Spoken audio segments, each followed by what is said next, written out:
D zone കലോത്സവത്തിനിടയിലെ സംഘർഷത്തിൽ 3 KSU പ്രവർത്തകർ police കസ്റ്റഡിയിലായിട്ടുണ്ട്. KSU ജില്ലാ പ്രസിഡന്റ് ഗോകുൽ ഗുരുവായൂർ അടക്കം 3 പേരെയാണ് പോലീസ് കസ്റ്റഡിയിലെടുത്തത്. അറസ്റ്റ് അല്പസമയത്തിനകം രേഖപ്പെടുത്തുമെന്നാണ് വിവരം.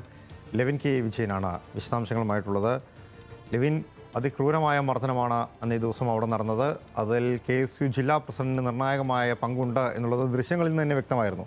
നിലവിൽ കസ്റ്റഡിയിലേക്ക് നീങ്ങിയിട്ടുണ്ട്. ഇരുവിഭാഗവും പരാതി നൽകിയിട്ടുണ്ട്. എന്തെല്ലാമാണ് പോലീസ് നൽകുന്ന വിശദാംശങ്ങൾ?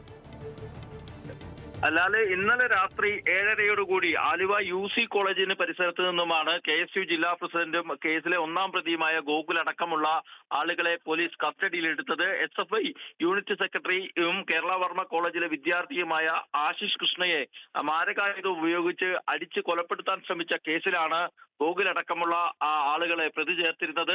ഗോകുലിന്റേതായിട്ടുള്ള ഒരു ഫേസ്ബുക്ക് പോസ്റ്റും നിലവിൽ പുറത്തു വന്നിട്ടുണ്ട്. തന്റെ പ്രവർത്തകരെ സംരക്ഷിക്കേണ്ടത് തങ്ങളുടെ ഉത്തരവാദിത്തമാണ്, അത് ഏതു നിലയിലാണെങ്കിലും സംരക്ഷിക്കുമെന്നുള്ള ഒരു ഫേസ്ബുക്ക് പോസ്റ്റ് ഇട്ട് അതിനുശേഷമാണ് പ്രതി അറസ്റ്റിലാകുന്നത് അല്ലെങ്കിൽ കസ്റ്റഡിയിലാകുന്നത്. ഔദ്യോഗികമായ അറസ്റ്റ് രേഖപ്പെടുത്തേണ്ടതുണ്ട്.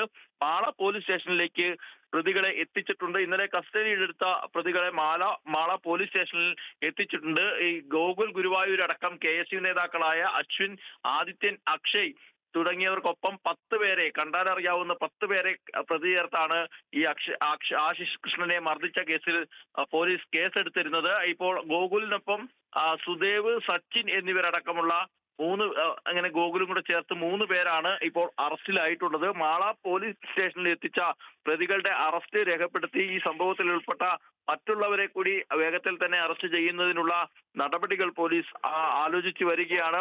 അതിനു മുന്നോടിയായി റൂറൽ SPയുമായി അന്വേഷണ ഉദ്യോഗസ്ഥൻ കൂടിക്കാഴ്ച നടത്തുന്നുണ്ട്. അതിനുശേഷം തുടർ നടപടികളെ സംബന്ധിച്ചുള്ള തീരുമാനം എടുക്കും. ഇന്ന് തന്നെ പ്രതികളെ കോടതിയിൽ ഹാജരാക്കി റിമാൻഡ് ചെയ്യുമെന്ന് തന്നെയാണ് പോലീസ് അറിയിച്ചിട്ടുള്ളത്. മറുവശത്ത് SFI പ്രവർത്തകർ പ്രതികളായ കേസിൽ ഇതുവരെ അറസ്റ്റൊന്നും നടന്നിട്ടില്ല.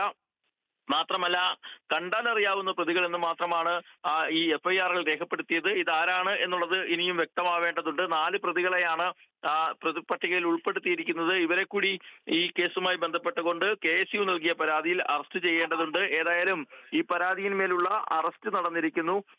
SFI യൂണിറ്റ് സെക്രട്ടറി ആശിഷ് കൃഷ്ണനെ വിവരങ്ങൾ നൽകിയത്.